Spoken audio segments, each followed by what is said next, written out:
Hello, my name is Jeff Bezos. I started Amazon.com about 15 years ago. Tons of stories from the early days. We started the company in my house.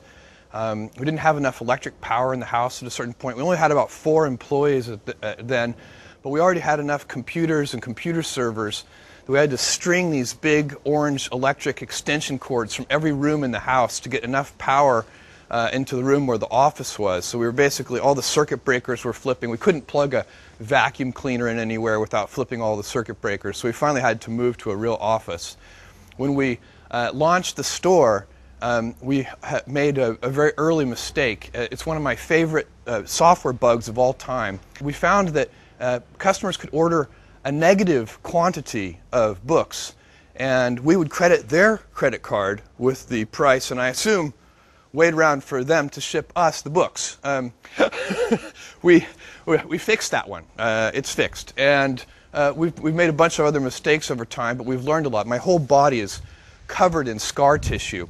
We initially programmed a bell to ring every time we got an order, and I'm very pleased to say that within the first 30 days of doing business, that bell got annoying, so we had to turn it off. There was a great moment when we were examining every order that would come into Amazon, and it was always a family member placing the order. And the first order that we got from a stranger, I remember, there were probably half a dozen or 10 of us in the company at that time. We're all gathered around after the bell rang and looking at the order, and we're like, is that your mom? That's not my mom. And thus it began. A lot has happened over the last 15 years. As I said, we've made a lot of mistakes. We've learned some things. And I want to tell you everything I know. I can guarantee you everything I know. It's a very short list. This won't take long, and it's complete too. All right. Well, the first thing I know is that you need to obsess over customers. I can tell you that we have been doing this from the very beginning, and it's the only reason that Amazon.com exists today in any form. We've always put customers first. When given the choice of obsessing over competitors or obsessing over customers, we always obsess over customers. We pay attention to what our competitors do, but it's not where we put our energy. It's not where we get our motivation from. We really like to start with customers and work backwards. And again, that is the key thing that I know, and it covers a lot of other mistakes. If you're truly obsessed over customers, it'll cover a lot of errors. The second thing I know is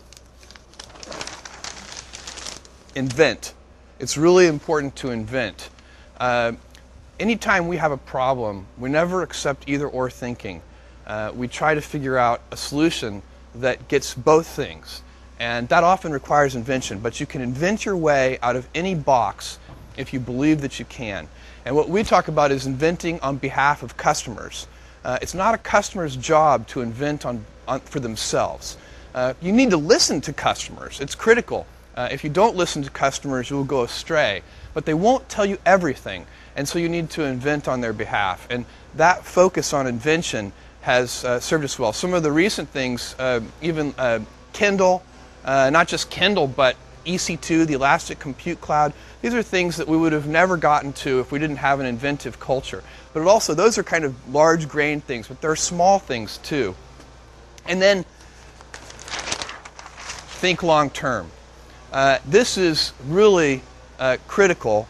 Any company that wants to focus on customers and put customers first, any company that wants to invent on behalf of customers has to be willing to think long term. And it's actually much rarer than you might think. I find that most of the initiatives we undertake may take 5 to 7 years before they pay any dividends for the company. They may start paying dividends for customers right away, but they often take a long time to pan out for shareholders in the company. So that ability to think in sort of 5 years and 7-year time frames really is very, very useful for us, and it's definitely one of the things that I know. It requires, by the way, and allows a willingness to be misunderstood. If you think long term, many of the inventions that we undertake, maybe if they're disruptive in any way, they may not be understood in the early innings. And it's always been very important for us to think long term so that we can tolerate being misunderstood. We've been called Amazon.toast, Amazon.con, many different things, many of them not appropriate for a video. And if we think we're right, then we continue. If we think we're wrong, if we're criticized about something we think we're wrong, we change it, we fix it. So it's important to really think about those things, but never to buckle to sort of standard kinds of pressures that come on that really force short-term thinking. And it's a huge competitive advantage to be able to think long-term, and you get to serve customers much better. All right. That's all that I know, really. I know one more thing. I'll save it for the end. But I want to, this is a very exciting day. Zappos is a company that I have long admired, and for a very important reason. Zappos has a customer obsession which is so easy for me to admire. It is the starting point for Zappos. It is the place where Zappos begins and ends. And that is a very key factor for me. And I'm kind of, I get all weak-kneed when I see a customer-obsessed company. And Zappos certainly is that.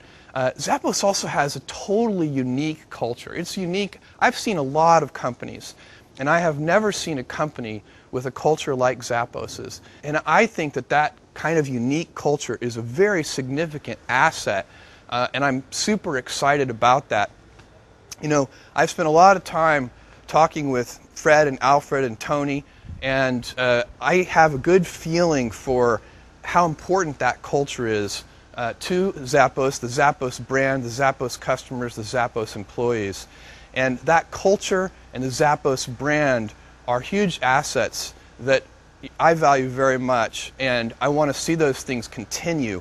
And you're in such great hands with Fred, Alfred, and Tony. That's a really big deal. I've seen a lot of leaders of companies too, and I haven't seen people better than those three. There's a lot of growth ahead of us with Zappos. This really is the beginning. I'm just totally excited about what can be accomplished over time. My belief is we haven't seen anything yet, as much as Zappos has accomplished already, and it's a lot. With that unique culture and that great Zappos brand and those terrific leaders, I know that it's just the very beginning. And that brings me to my final thing that I know. It's always day one.